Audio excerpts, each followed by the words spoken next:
seconds remaining. OG's turn to ban.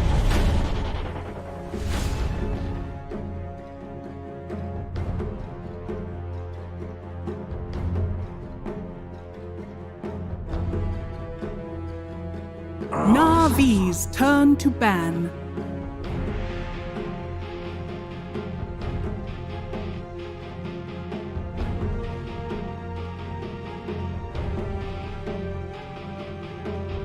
OG's turn to ban. Navi's turn to ban.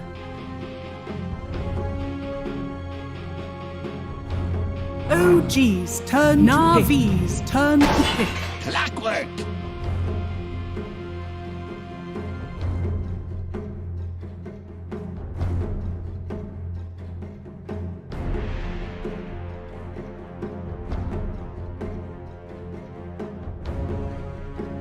Ten seconds remaining.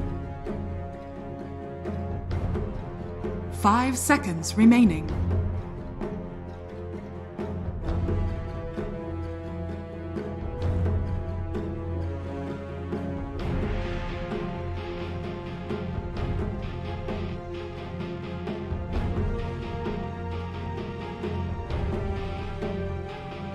OG's turn to pick. Vengeful spirit.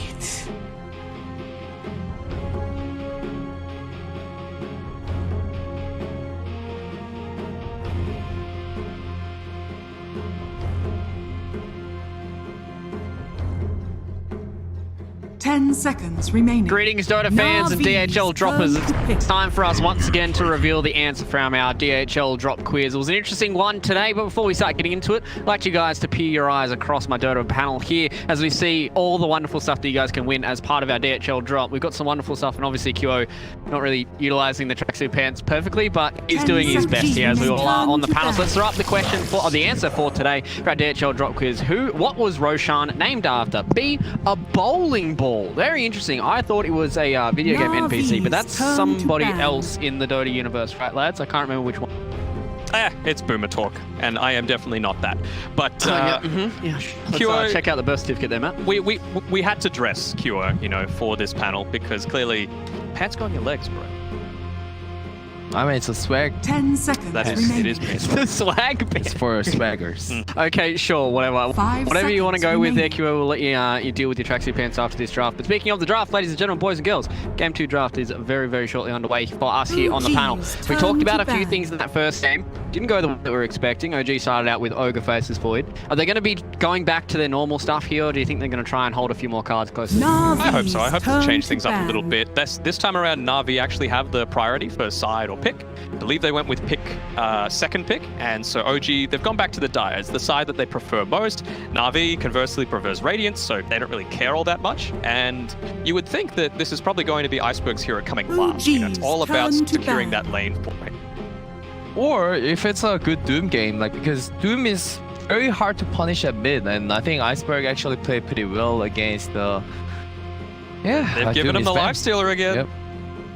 Well, this is a response here from OG with the Seb Elder Titan. We've seen it time and time again from him, and he does play it against these melee lane winners like the Lifestealer, like the Slark, and stuff like that, and tries to get that fight going on very early on. Do you think that now Na'Vi are going to have to think about this Astral Spirit a little bit more? Because we've seen the counter with the Oracle, right? I guess. You've already got the Vengeful Spirit, though. They had it available for them to pick with their last pick of the previous draft. They decided better stick with the red, and it worked out for them. Don't think we're seeing any synergies come through this time. 10 seconds You know, maybe the leg strat on OG. 2 legs, yeah. There's already 4 legs here for Na'Vi. Actually, his Lifestealer's claws, legs, or hand. I've never seen him walk around. Can you imagine? But he walks on everything. Yeah, but can you imagine if he just stood up on his hind legs? It's 4 legs. Yeah, it's 4 legs. OG's turn to pick. The synergy, that's what you need. Anyway, going back to this, PA's gone. Oh yeah, PA is a good hero already. I don't really like that. Especially when you're even if you're playing Lifestealer, like if OG picks PA, I don't think like 10 seconds. PA's timing of online and like Lifestealer's timing of online is like so. I think Lifestealer is gonna get more advantage regardless. Yeah. But yeah, like I don't know what OG will do for countering this Lifestealer, because previous game they actually used 2 picks to actually deal with this Lifestealer, but And like if you don't punish like Lifestealer with that 2 picks, what are you gonna do about it? I think they really need to change this like a different strategy so they don't get locked into specific thinking. Well, do we think that the Elder Titan is a good enough lane matchup against the Lifestealer then, lads? Because we know that it's going to be Clockwork Elder Titan going up against that Lifestealer, probably bench lane, right? Like, there's still the small chance that No-Tail's going to be playing this Elder Titan. He's done it in the past before. Seb, obviously, a bit more recently, has been the one. But we've also got the Nature's Prophet coming out for Na'Vi. And we've seen General can do it. Iceberg can do it. It's another one of these things that can just dominate a laning matchup. So, yeah, give it a little bit of flex in there. I'm not minding it all too much. And again, it just pushes this aggression. So OG, much more wisely picking heroes that can deal with on the Elder Titan. If you've got people running at you, you're very happy. You know, you're going to get something like an early Ags as opposed to a Meteor Hammer. We've seen that being done time and time again with very minimal success. So we'll see if they're able to adjust this time. But again, like you know, like if ET like stays against this Lifestealer, he might be able to harass him in like 1 to level 3, but eventually you're just gonna get zoned out once the Lifestealer has level 3 feast, and if he just somehow lane like okay, even if it's a low CS, he's gonna eventually be able to kick him out. And that Nature's Prophet mid as well, like you're versing against Clockwork, if you can't really kill him, like this hero is not gonna snowball well. So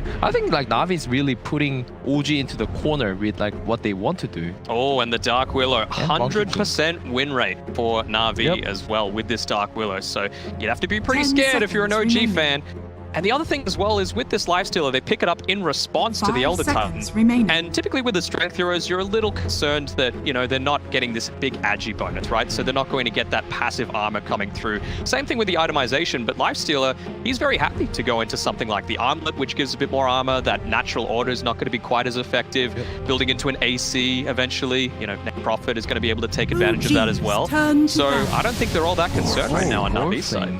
I was going to touch on this Monkey King hero, whether or not we feel like this is going to be a mid one or a Thompson Monkey King, and whether or not they were going to try and put that in the lifesteal, like try and pair that up with, you know, aggressive tri-lane, try and shut down V-Tune a little bit more. Na'Vi's turn. It's still up in the air, to be honest. We've seen OG play both mid one and Thompson on this Morphling hero. So. But it looks like Thompson's, it's gonna be Thompson's Morphling. Like the way they play at the moment, I think the success rate of like Thompson's Morphling, there's like no reason to actually put Thompson in a Morphling. But I'm just not sure whether this Monkey King can actually lane against either Nature's Prophet or like the offlane hero they're gonna be picking with the Willow as well. So they have to. I mean, not that they would pick it because it feels like they would get run over if they did. Earthshaker's still in the pool. You can still morph Shaker if they wanted to, but I feel like Na'Vi's draft is just way too aggressive for you not to get punished. If you. But how do they punish this Lifestealer? Like, do they have to just go with the Morphling 30-minute, 40-minute, and right clicking back with the I mean, we saw that in the last draft, right, where they tried to go a little bit later game. They had the Riki, they had the Faceless Void, but as Matt said, they got run over by Na'Vi. So, I mean, Na'Vi have the final pick of the entire draft as well, so they can flexi this Nature's Prophet, whether or not they want an Iceberg Nature's Prophet, whether or not they want General's Nature's Prophet there. And I mean, it's going to be all cards on the table here for OG, whether or not they want to pick a Seb hero here, whether or not they're picking No-Tails hero, or even still Sarx's hero. I kind of want to see, and you're going to blame me, but I want to see a Winter Wyvern coming through. That sounds bad. But think, it's finally some BKB piercing disable. Sure, hookshot.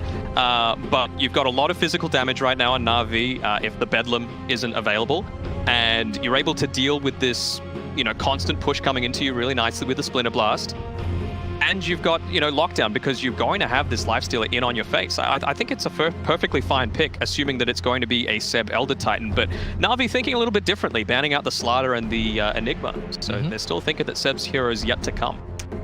It might be better like OG picking up just a strong laner that can secure like mid one a lane, or like something that can actually kill one of this core. Because like as long as they get the lane in like 1 or 2 lane in like their favor, I think Morphling will be able to go out of control. But at the moment, it just looks like Na'Vi is getting exactly what they want. Yeah, like I think they got like their safe lane like secured, and if Iceberg plays like Nature's Prophet, I think he never like failed with this like Nature's Prophet, like always like a 11-12 minute Orchid, and I don't really see him like dying in this game as well against the Monkey King and Morphling. Yeah. So that will be like a really scary factor with Roger playing.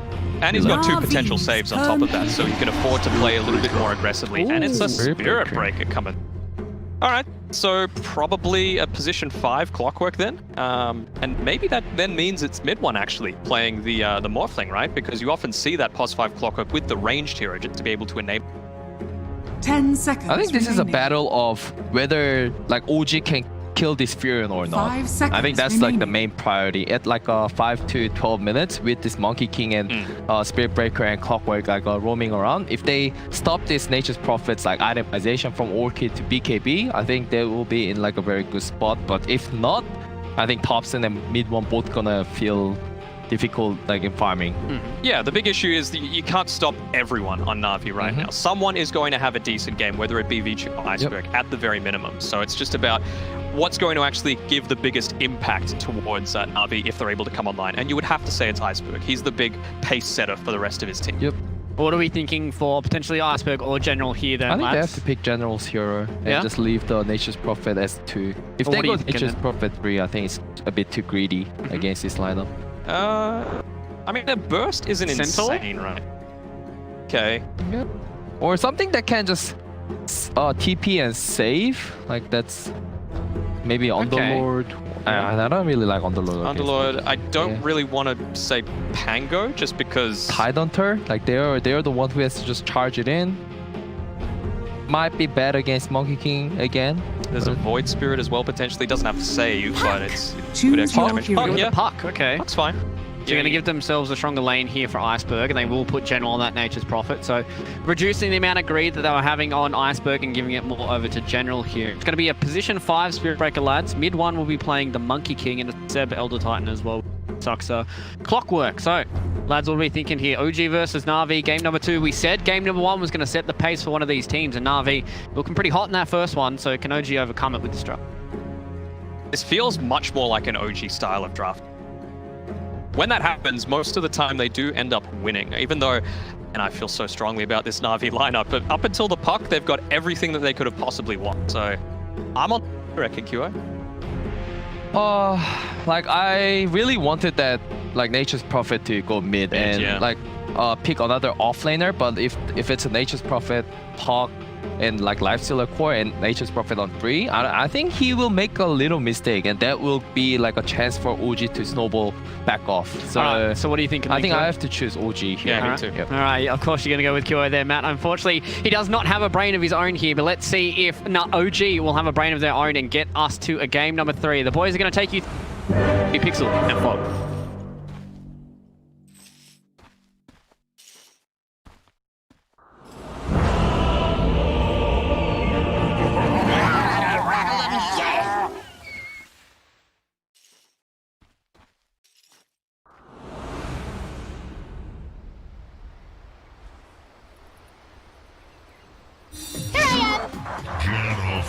Yes, welcome back, ladies and gentlemen. Game 2 Prepare ready to go for now battle. between Na'Vi and OG and Fog. The question is, I mean, coming to this second game, OG, they've just had a pretty rough showing in game 1. Are you a bit more hopeful for them this time round considering the drafts, or do you think they're going to have another struggle here against Na'Vi? Last time, you know, they were like, you know, this might be a little bit of an OG draft, but we can't fight as much as we want to. I look at this draft. This draft is all about the battling. They don't have to wait for anything. This is like just run at you nonstop, Spirit Breaker charging, Monkey King hopping through trees, ET throwing spirits, Clockwork running in. This should be a very battle-heavy response from OG, I'd imagine. And sort of on Na'Vi's side of things, there's obviously some different heroes coming out. Some were taken away from the bans in this draft from OG. Any sort of heroes you're 30 excited to see these seconds to players battle. play? Anything you think is going to be very strong and worth watching out for some star plays? A couple fun interactions. I mean, there's going to be some nice, I think the Infest Bombs can definitely be a big one. The Puck Life Sealer, we've seen that have some pretty good success. We have the Venge swap with the Coil as well. Pretty sweet. And then we also have Dark Willow versus a high majority of melee heroes. These Brambles are going to be problems. Monkey King, Spirit Breaker, Elder Titan, Clockwork, Morphling. It's pretty much all The melee. Even battle Morphling, sure, he's got begins. some slight range, but could definitely see these Brambles being pretty annoying for the side of them. They also have, what, Terrorize versus Monkey King, too? So Wukong's command gets dropped, you get feared, you can run out of it. It's a lot of different things. And the swap, too. So 2 different forms to be able to break the Monkey King ulti. There's a lot of fun stuff coming out from Na'Vi. Yeah, I think the big one's definitely going to be the swap coil and the fear coil. Yeah. Terrorize. That's going to be very, very strong in these fights once they get there. Well, we'll see. You know, if in these laning stages, Na'Vi's going to be able to have as good a time as they did last game. Because you said what you reckon last game. Some of these lanes shouldn't have gone as well as they did do for Na'Vi. I didn't think they would go that well. You know, Thompson he gave the kill to mid, right? He went for this dive plane, gave away a free kill to Doom. Bottom, I feel like actually was just well played by Na'Vi from V-Tune, especially in that last one. So yeah, we'll see how this top one works. Double ranged versus this Monkey King. Sure, Monkey King's gotten the buffs of some armor, of course, in these last few patches, but you still suffer a lot versus these two. Especially with Blightstone. We're seeing it already kicking off. That damage here, yeah, from just the turn. One hit away from nearly dying. He's hitting the Treants out. In fact, mid one. One more hit. Oh, the dodge. He keeps very nice. Give it a pog. Mid one there with the mischief. Keeping that salva going good. Hell yeah. All right. Well, yeah, this top lane is probably going to be pretty rough. Mid one, that's huge there for them. I wonder what skill build he's going to go for. I've seen a couple of times of some weird ones when you're playing versus double range. But yeah, top lane it should be. Let's Spirit Breaker and Monkey King onto these two. Well, he's going to be able to build it up. Take quite a hit here. And he's already used the Boundless, of course. So no straight up reliability to heal himself up. Roger into the Shadow Realm. Well, he missed his dodge. Let's see. He will. He's doing good with that. Anyway, meanwhile, down on the bottom lane, fight kicking off.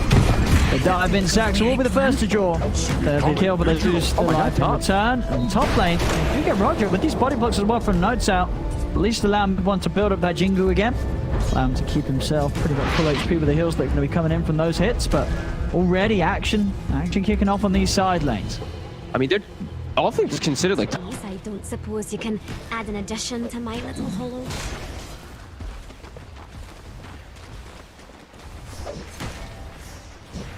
Jingu stack, especially versus Nature's Prophet, you're just full healing. This actually being okay. I know. Bottom, we didn't get to talk about too much the ET versus Lifestealer matchup. I quite do like having the Lifestealer versus ET. Can't actually take advantage too much versus him. He just turns and hits you, open wounds, he just heals versus the damage. Yeah, I mean, that's sort of the thing, right? Last game, if they weren't able to slow V-Tune down with the lane setup they had there, I mean, this one you wouldn't consider any scarier for a Lifestealer, right? This should be easier for V-Tune. Yeah, I mean, he has to just be a little bit careful around this level 3 that Seth has hit. This is a big power spike here for Seth, but they can always play around it. With the stuns, with the rage, and open wounds, you have a lot of different options. Top lane, so coming in with the charge, but more to follow up. So mid lane, though we're seeing Iceberg, he is doing very well on these first few waves already. 13-8 against the 8-for-3 of Thompson. Is that just expected early on? It's very hard to sort of play with the high agi because of the constant burst of a puck. You've got to be careful. Yeah, it was actually, I was going to talk about it a little bit later, but it was from the start, laning phase, or first wave, Iceberg, he got a much better block. Thompson had it all the way pushed onto his side. Iceberg hit level 2 right away. Thompson was level 1, so he bullied him really hard the first few waves. Oh yeah, the knock-on effects from that starting of the mid lane definitely showing a good CS that Iceberg continues to have and that advantage against Thompson's morph. Top lane. It will start to shift a bit as that morph will get some levels, but yeah, top. They're trying to charge in. Want held back by the Brambles though. Gotta go for anything more. Throwing out the Boundless. Some good body blocks here from the Treants. In fact, fantastic body blocks here. Notel taking a lot of damage. Can they finish up the kill? They can. They're going to be able to get it. Mid-one trying to run in onto General. General trying to maneuver his way around the Brambles. Mid-one's got to step back. Another route's out. Mid-one, he's in trouble. They've got a Shadow Realm hit coming in as well. Is it enough? This time Mid-one unable to dodge it. So takes the hits. He will live, but incredibly low HP. Yeah, still got the Jingu stacks up and we'll be able to drop a Boundless. And meanwhile, what happened over there? Iceberg, he's killing off a Clockwork for. Soxa checks bottom rune, DD spawns pop, Iceberg just fights him. Wait for it. Both teams just constantly trying to fight it. General, he's going to go for the TP out. Mid-one tries to find it, but the TP out is already done. Charging in on a Roger. I will buy. Natus will give him the bash bar. Mid-one able to live, and General, not dying either. Bite that attempt, straight back to the lane.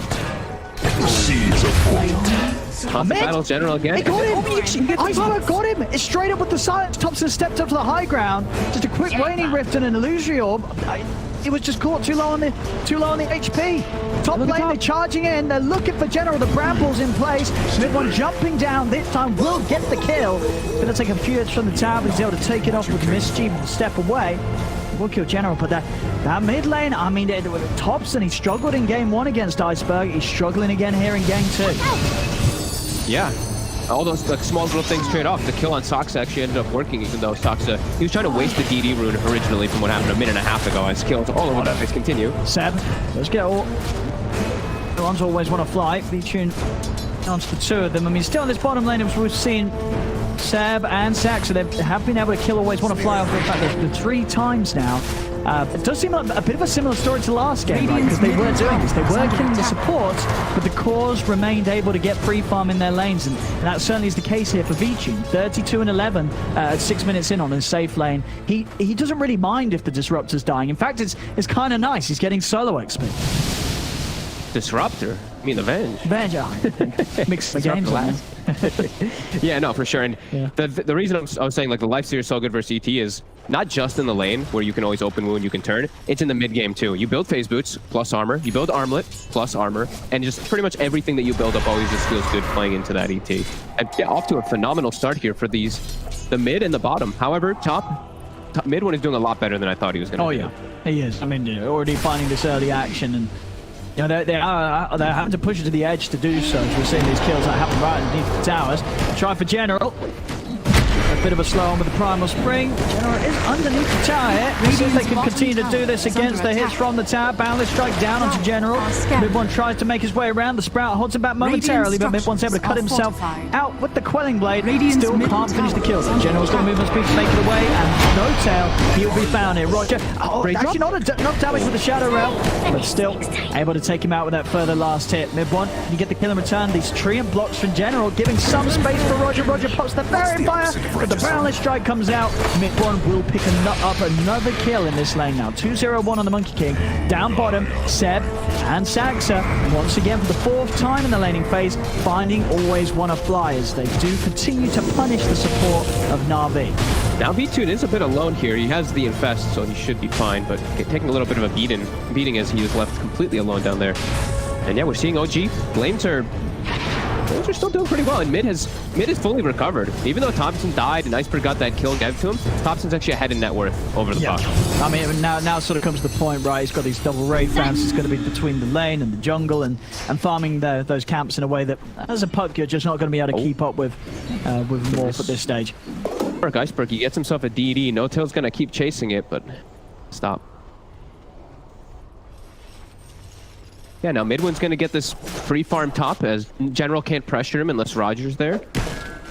And this is all things like everything is just evening out and looking pretty decent for OG. Looking to maybe jump tops and mid, but he's keeping enough up HP up that it's going to be hard. Already starting to shift, Jet. They can't quite do it between the two of them at this stage. He's going to be fine. Bottom lane, charge. It's going to be held off. Continue on to V-Tune. It's an ambitious one. Is under attack.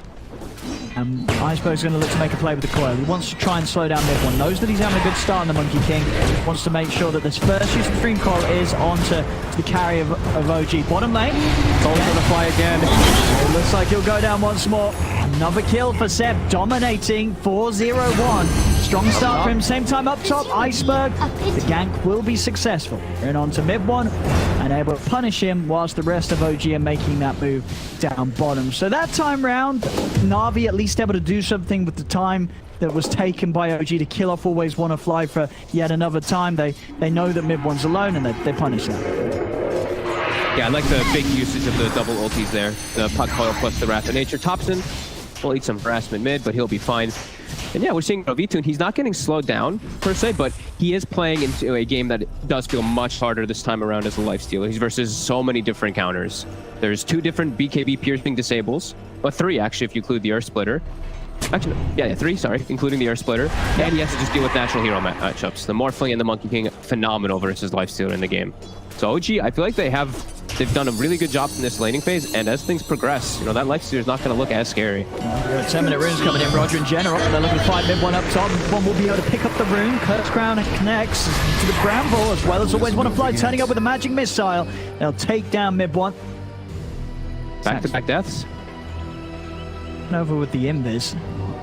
Be able to grab the rune and get to the 6. Much that Saxa could do here. Mid one can't TP out to lanes now, though. 30 seconds. It'll still be on cooldown actually about for 20 when he does respawn. So top tower. This should be a good movement for Na'Vi to actually pressure this one here. Yeah, they're really doing the job of slowing down mid one. It's not he managed to find him, was keeping on top of him during that invis. Dreamcore's going to be dropped down from Iceberg, finally onto Saxa. And with the Nature's Wrath, if they got enough to get the kill, they don't. Saxa's going to be fine for now. Iceberg has to jump away as OG has the 4 of them moving in on him mid.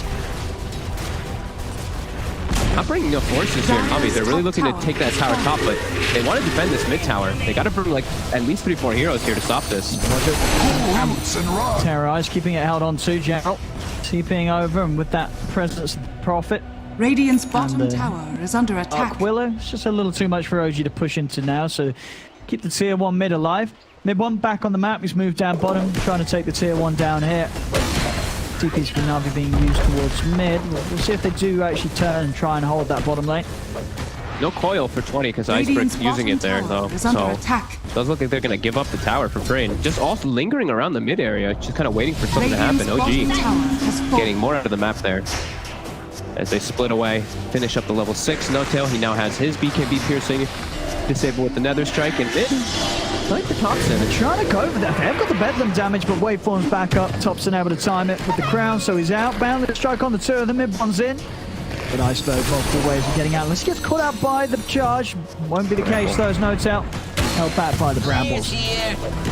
That's the timing for Vichu. So Armlet is done. Vichu's going to be a lot happier turning up the fight. Back here we go. The Dreamcore down on the 2 of them. He's going to snap it straight away. The Terrorize comes out. Vichu's able to clean up the Monkey King. Now he's going to turn over towards Seb. Seb, Cursed Crown. He's trying to get himself back up toward the tower. Nice dupes around the Bramble. Gets him underneath the tier 1 and away from danger. Seb will live. But we're starting to see the plays come out now that the 6 has been hit. Roger, that combo with Iceberg, it's going to be incredibly disruptive to play against. I mean, Dream Coil and Terrorize, there's not really much that OG's heroes can do against that at this point of the game. Yeah, even just a swap too can come in as well. We saw Always Want to Fly was in position for it too if he did have an opportunity to get in range. Yeah, it's always going to be an element in this game pre-BKBs that they're going to have to be worried about. And it's, you know, blink on puck so early on. Iceberg, he's going to get the action off every single time, and we have to imagine that in the further states, it's going to be a Lifestealer infested him in most of these ganks too, so the damage, the pop is going to be very high. And look at this as well for Vichu. Are you a fan of this one? Armlet into Skadi. You're against a Morph, you're against a Monkey King. What more could you ask for? Yeah, it's, you know, his damage potential is going to be a lot lower because of it, but hey, the longer the fights go, this is going to make him a lot stronger. We'll see if it pays off. It might be an item that ends up just being kind of useless in a way. But it feels like it'll be good. Monkey King and a Morph though, right? Yeah. It's going to be incredibly annoying just having that slow as he stays on top of you. It feels like it should be pretty strong, yeah. It's a really awkward Lifestealer item though. Yeah, I guess it depends how much he gets after it all, but still, you know, I don't know, 40% reduction of the lifesteal on the Judo. Yeah. And the cool talent's amazing. Yeah. They get the chains done. Very nicely done there with the cogs. Keeping that constant disable onto Iceberg, taking him out. And that should be enough for OG to finish off this tier 1 mid. Radiant the fortification without the puck up and the Dream Core to start things. Likely that Na'Vi's going to be able to push them away. Radiant's pretty big mistake by Na'Vi not being prepared for that move there. They had everything, and they were even sitting around the mid area with Always Want to Fly. I actually didn't see if he backed up for a smoke or something, but I felt like that was a situation where they should have at least saved Iceberg and given away the support life. That's pretty huge momentum for OG. Now they can look to punish as the downtime is here. Vichu's the big one. Dire are scanning. Kind of a hard hero to catch. Yeah. Want to go for it? Up into this triangle. All 5 of Na'Vi. Yeah. Radiant's middle tower is under attack. Max level silence with this blink dagger. Thompson. Still no Manta. He's very susceptible to get burst. No-Till's ready to break the smoke. Straight over. For Thompson, but they'll turn towards No-Tail instead. The hook shot comes across. No-Tail caught in the root. He is taken out. Can they find more? Nature's Wrath coming around all of them. Everyone's going to jump over the fear. Pushing back Saxa. Vichu steps in onto the clockwork, trying to chase him down, but Saxa's too fast. Saxa's able to step out of the way. And now Vichu's got to run. He's got the armlet toggle, so he's going to be able to toggle his way through this. He's trying. He's doing a good job with it as well, but it's not quite good enough. As OG will claim it. They might even get chased. Thompson, he's looking for more. They can't find it, but a move that Na'Vi feels they're forced to do because they have the smoke, they have their blade, they have all these different abilities up, but it's in such an aggressive place. OG's so ready for it. The two supports perfectly prepared. Yeah. Thompson, when he's playing versus Puck, we see what he can do.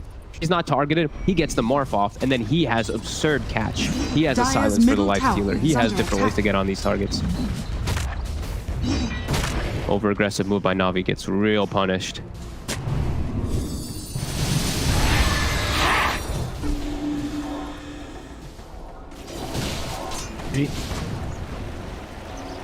As they can keep Thompson safe, Thompson in to these fights is going to be able to clean up pretty big. Yeah, they have to initiate on him. I feel like in most of these fights, it has to be Iceberg jumping on either the Morphling or on the Elder Titan. He can't start on the Spirit Breaker or the Clockwork. If I see him getting, like, if he gets the coil on those two, then the fight's probably going to start disaster mode. He has to get on top of these two big heroes in the back. And they've spotted General. General in a whole lot of trouble now. They're charging in. Thompson looking to burst him. Always want to fly with the swamp to the side. General's still going to get hit by the ult of No Tail. Now always want to fly. He'll die as well. Saxon Seb running down. Both accurate. Moves here and from precise. Na'Vi, getting punished by OG. They're turning into the killers here in game 2. Every time they see somebody, No Tail gives them the vision with the charge. The burst Iceberg. They are in. Thompson, nice moves, turning into Nice the puck fear. there to utilize Iceberg's silence against himself. The Theater's set up for Vichin to take No Tail. Again, the cause of OG, they're able to walk away. Very, very nice fast moves there from Thompson. That Marston's just got a blink are going to cause issues for Iceberg. Anytime he's in with the stolen Waning Rift, he'll be able to set up for that puck kill very easily. Yeah, he didn't. You could see he was like, wait, what? What just happened to me? You could tell he was totally panicked. So he was just trying to predict around the charge play. Nice plays from Thompson. NOG again as, yeah, we're really starting to see them kick off here, and we're starting to see, it's starting to fall apart here. Incoming. Not General, but they'll back away. Yeah, the two supports are just having a lot harder time this game just moving around, in particular with their offlaner. They always want to fly. He's up to 8 deaths this game as the Venge. Yeah, and we're seeing just in comparison to game 1, cores like mid 1 just having such a different game. This time, mid 1, despite the fact that they've been hunting down those few times that his item time is still strong. He's got a BKB, and now in the mid, they're ready for the setup. Always want to fly in with a save. He tunes out of harm's way, and OG won't push forward anymore. Even Na'Vi can't lose. They can't lose these next few fights. They have a puck on their team with a blink dagger. Like, this guy's not going to be farming at all. If Na'Vi loses like fight, I feel like this game just might be almost unwinnable for them. OG has a triple core that's farming super well. Na'Vi has a slight dual core. Like, Puck is not a hero that scales very well at all. The only thing he can really do is go for Ags, which he is queuing up, but yeah, I'm already feeling pretty concerned for Na'Vi if they don't start really kicking up the pace. And yeah, OG's already got the tools to actually fight into them. BKB and Manta are finished on the 2 big cores. Oh yeah, they're ready to fight any opportunity, OG. Uh-oh. Yeah, this is looking real hard for Na'Vi. Na'Vi's players here. G. Mid. They've got the vision down already too, OG. Everyone here claimed around the sidelines too. Roger. And it's up. Be careful. Charge to Vichin. They're going to try and start things here on the lifesteal. He needs help, and he needs a quick. Always want to fly down to get him with the swap, but the Wukong command is down. Dream Coil is in there, but Vichin's still trapped. He's jumped into the creep for the Infest. He's trying to get away from mid 1 and Thompson, and he will be able to do so. He'll live. So all in all, I mean, only losing the Venge there is probably the best outcome that the Na'Vi could have hoped for from that. But they had to use Coil defensively. They had to. Everything is just being forced defensively. And OG now they're just going to back up, farm the whole map. Yeah, this is looking extremely difficult. They haven't been able to find pretty much any pickoffs with their Blink Infest combos. They haven't found anything with their Orchid of General either. Yeah, and so we said, getting. There's already counters. Like OG, they've already got all the counters to deal with these things too.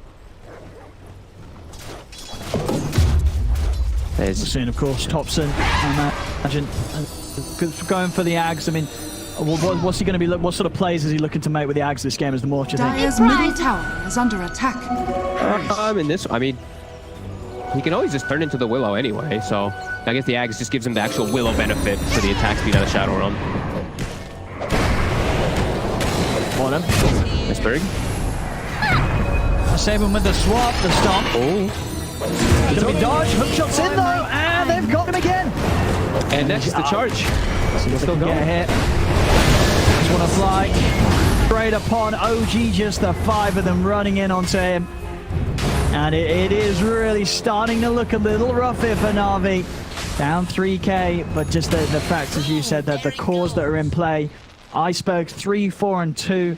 Such a different game for him this time around on the puck in comparison to what he was able to do on the Doom last game. Uh-oh, B-Tune should be able to get away. He's very close to his base, but yeah, we're seeing Navi's just forced into their base. We're not seeing, they're unable to really make any moves, and always want to fly is just, he's just dying. He's unable to do anything in this Venge this game. Just 10 deaths is just... Radiant are scanning. Yeah, I think if anything, it's almost surprising that OG isn't further ahead in gold, you know, with the way that the game's going. It feels like Na'Vi should be further behind in terms of what they're picking up. I guess just as it's been, General has been able to find space while this is going down. And Vinciere still hitting those timings as he's top of the board. He's got the Skadi complete. They're going to look to make a move of this, but against Satch in a position to push the break smokes. They'll jump in upon him. They can take him down, but the Cogs are out. They're ready to fight this Roger. Just get the fear out onto a few of them. Vinciere cutting his way out. The Cogs, he's got to get out of here. Doesn't want to find the wound. They'll leave, always want to fly behind again. Every time, it's just the supports. It's either the Clockwork or the Spirit Break for breaking the smoke, getting coiled, and they don't care. If they die, it's great. B2 unable to get into the action, unable to get into the backlines every time, and OG, they're just getting these items that are just going to full counter and further counter this Lifestealer. Yep. It's going to be a very hard game indeed for Vinciere. Despite the fun that he does have, he's got a lot to deal with. Mid one closing in on the MKB, and of course Thompson. Once that Axe is out, the fun is going to start for him. As you mentioned, almost certainly down to just being able to utilize that Axe Willow benefit. Yeah, I was wondering if maybe he turns into like the ET and stuff for the Spirit combo. Because if you do turn into the ET and get the Astral out and bring it back, you still maintain the Astral damage buff whilst it's within you, and do you also get the rage of it? Do you get the BKB of it? I actually don't think I've seen this. I think you probably do, right? I think there's a buggy interaction with it, but I mean, we'll see. Because I remember there being a weird interaction with it where you don't technically have the buff. Oh, well, when you're in the morph, so when you actually turn back to morphling. We'll see, because I've seen it. It was bugged for a bit, but we'll see if it actually does work. I mean, we'll see if it even gets to that point. Na'Vi. Trying to get the position in here. Jump. So they can burst it. Mid-one's put with the BKB. They can't take him down, and now with Notail charging it over towards Vinciere. Vinciere is going to look towards Notail, see if he can find the Spirit Breaker. Notail's able to be saved, though, with the Glimmer. He's alive. He's able to get the ult up onto Vinciere. Notail does still fall. Alright, still being held onto by Roger. As Vinciere, he's going to need some help. He's going to need it quick. In it comes. Anthony Manta dodges the Terrorize. He'll be able to stand his ground. Help Mid-one take down Vinciere. Over to General they go. Seb's able to cancel the CP with a stomp. And a stomp it really is turning into, once again, OG winning these team fights. Na'Vi desperately trying to come out, hunt for action, but they're just too far behind, it seems, as they just cannot enable this Lifestealer right now. There's too many hazards in the game. Yeah, I honestly, like, there's a lot of times where I know people always, I've seen them like talking about how Mid-one doesn't buy BKB.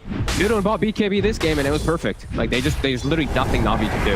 They can't target the 2 cores. They just have to keep settling for supports that they try to catch, and they just keep getting slammed in the fights over and over again. Great item choices coming out from OG.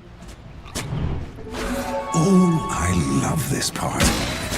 Making this one look much easier, and it's just feeling like, you know, they're forcing Na'Vi to make these errors, but Na'Vi, they have to try to do something. They know that they're just getting outscaled. Yeah, absolutely. I mean, Vinciere is still trying his best to hold his position up there, but he's being taken over by both Mid-one and Thompson. And if the game continues to go as it has been, he's going to fall further behind. Kills are just going to become even harder and harder for Na'Vi to find. Considering just how big OG's heroes are getting. There it is, Thompson. Ags is done. It's on its way out. Sweet. So now we get to see what sort of magical plays Thompson wants to dance around the team fights with. Is under attack. With my thanks. already. The seeds of waters rise. Oh, he also has Spirit Break. He has the bulldoze. so he wants to use the my bulldoze. God. I mean, I forgot about that one. I guess the 70% bulldoze. status resist. And you get the charge cooldown down Yeah. to 6. All right, yeah. You get a bulldoze. CDR town as well. Okay, and Oh, here we then go. maybe cooler. Oh, here we go. I forgot about the bulldoze one. I remember they talked about it at TI last year. I won't lie. I mean, how do you stop him when he's bulldozed? It's 70% status yeah. reduction on a Morphling. Like, there's just no way you stop him. I forgot about that one. Fun. As into Roche they go. Navi cannot do anything about it.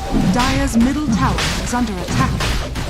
Dire's structures are Have to just fortified. attempt to play the farm game. As we've seen, in general, that's all he's really been trying to do. He knows this is literally the best thing that he can do is really just get farmed on this Nature's Prophet to try to scale. They have the Ags at least on the puck, so I feel like Iceberg, he's at his absolute peak now of strength.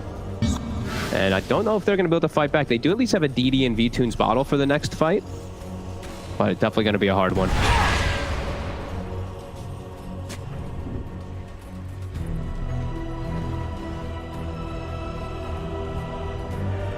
See what they had to. Na'Vi keeping themselves close to one another around mid. Charging on Iceberg. In from across the map.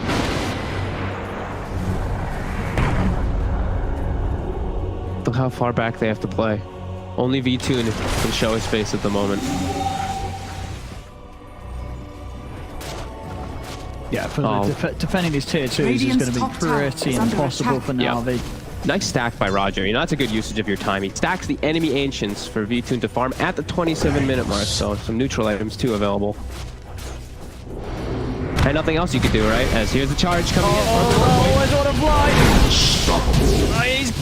Oh, the Manta dodge as well. No chance for a magic missile connection as Thompson. Radiant's top tower Oh, that's is dirty. under attack. General is probably even... Now that's 2 Spirit Breakers you're playing versus Nature's Prophet. The bane of your existence already. Now there's double. Roger, trying to cut some waves here. Yeah, he's going to get hook shot. Very well, Roger. It's getting massive. Players here. Yeah, it's That's getting the move. rough here for Na'Vi. This is OG. I mean, they're certainly getting their revenge for what happened Radiant's in game top one. tower is under attack. As, game one Dire's absolutely middle just a tower is Na'Vi under show attack. through and through. Here in game two, it's sort of back to business here for OG.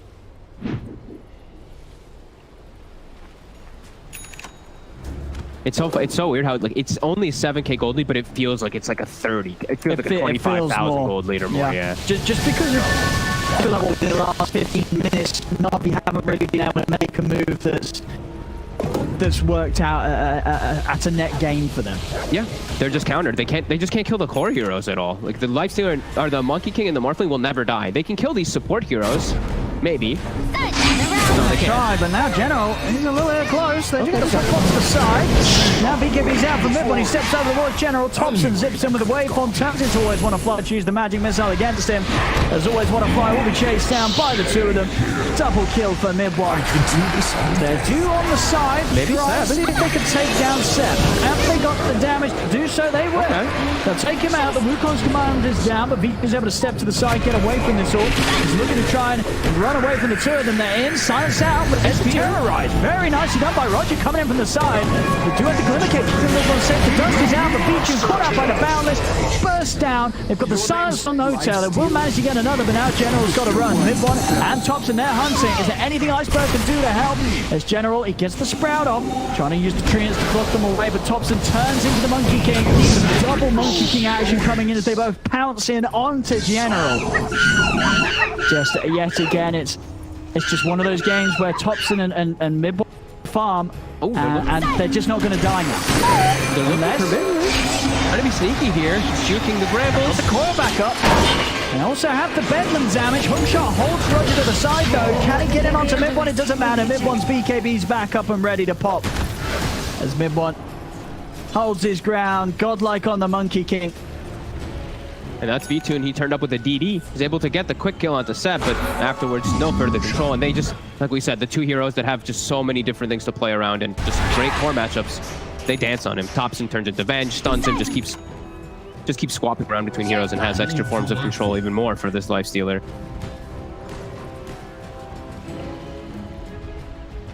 Pretty much got the satanic done. So even if they do get caught by these Dream Coil combos, which potentially would have been the strongest part of Navi's lineup, he's almost certainly not going to die during them, even with Vision on top of it. And then Thompson flies in the rage to hold his ground against Vision.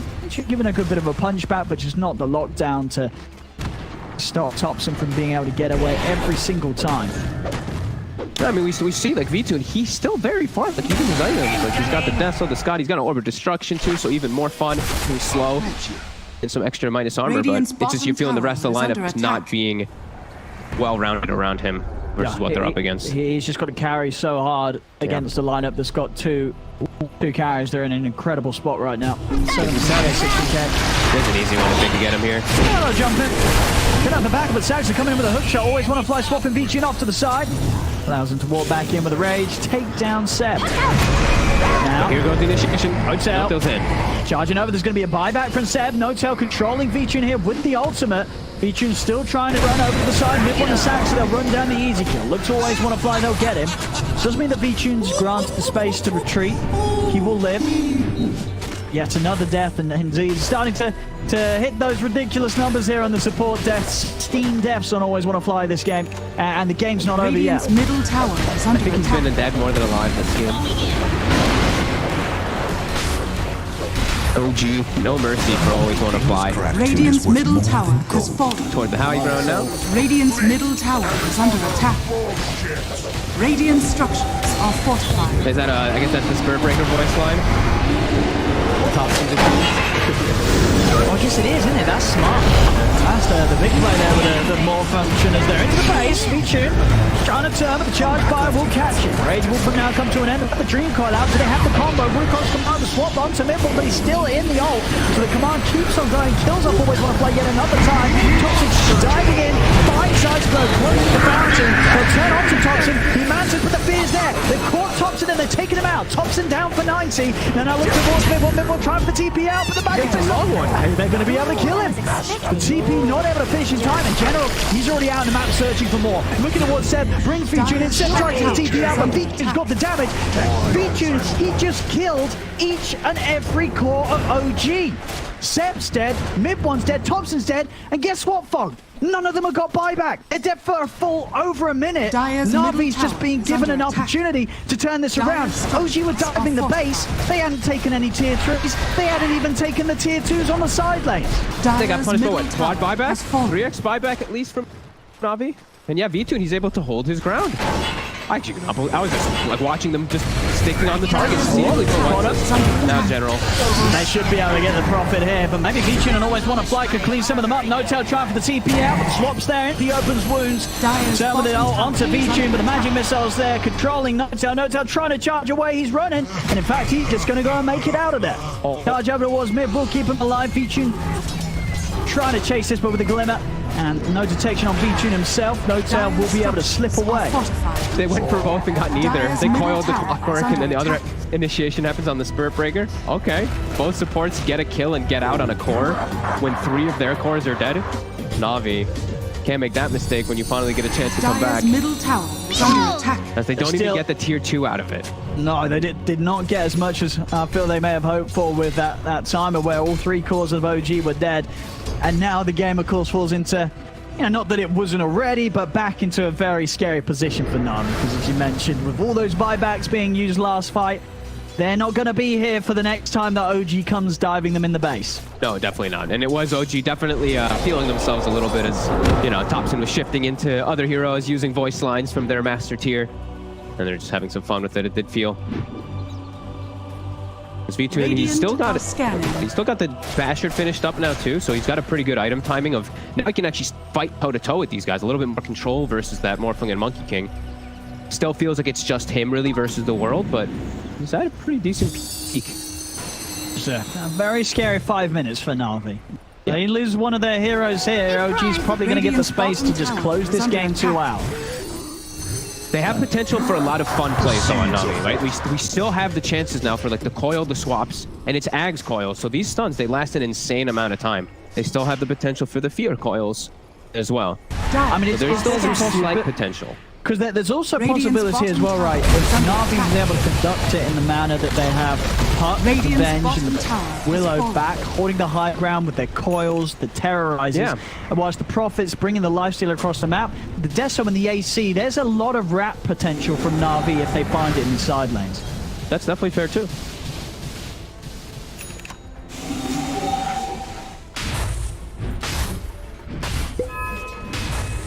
Seb have his Ags finished up yet? Finally, taking him quite some time. Yeah, he does have it finished. So now Seb, he's been a little bit more quiet this game. Pretty much only beating up Always Want to Fly, it feels like, for the most part. But now he's actually gonna be able to stick on some targets easier with this too.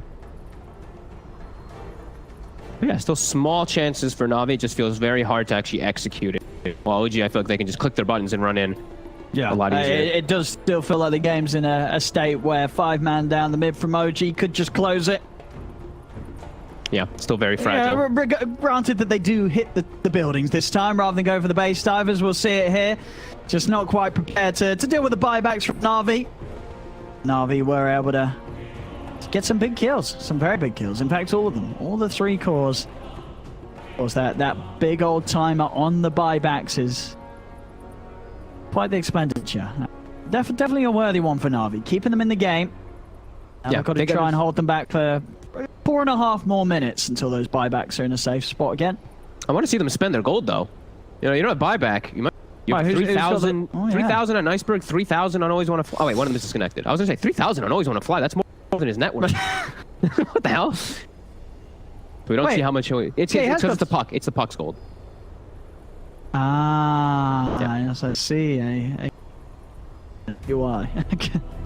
It confused the hell out of me too. Yeah, you click on the puck and then you click on him and it's like, I was like, where did Always Want to Fly get gold?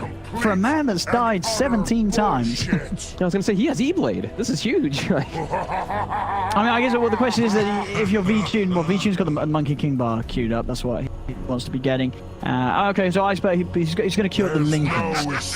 Okay. Mean that he's less likely to be popped by these combos from Thompson. Some ways to protect the Lifestealer versus the annoying Nether Strike that's been controlling him most fights.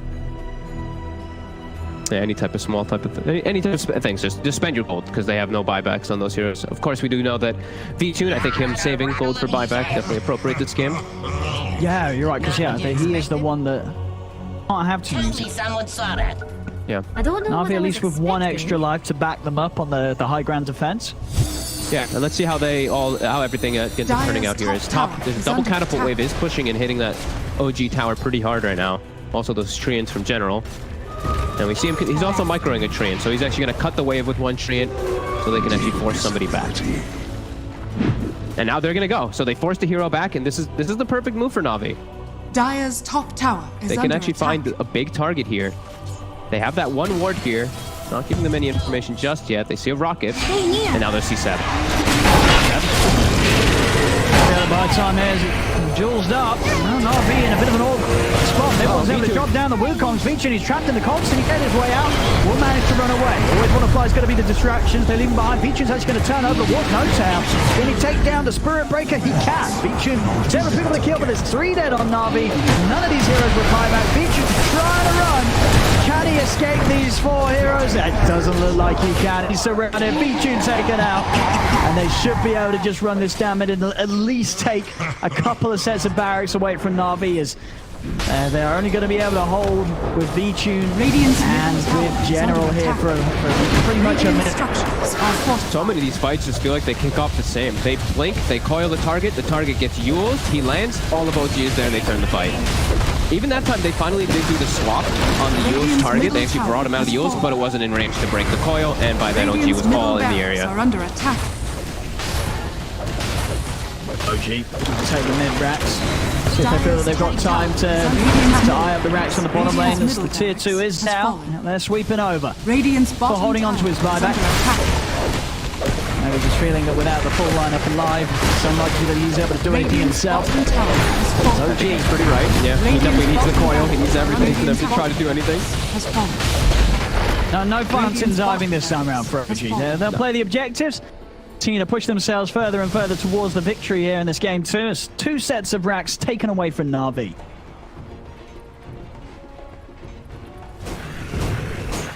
Roche up, OG. They can pretty much do anything, it feels like, now in this game. Na'Vi, even when they catch heroes isolated, they can't kill them in time. We do see B-Tuning is going for the victory.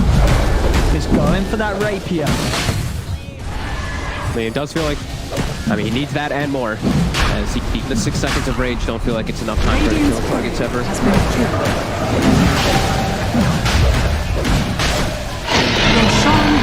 No contest here from Na'Vi. Even a defensive Wukong, just in case for mid one.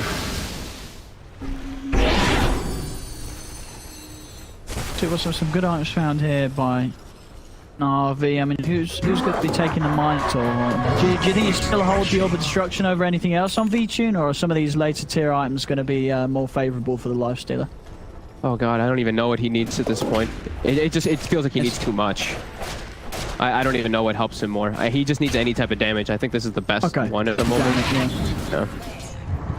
Oh baby, and Thompson, he's picked up some 2 lovely items, a full Daedalus and a Spell Prism. Oh my god. So with now that talent.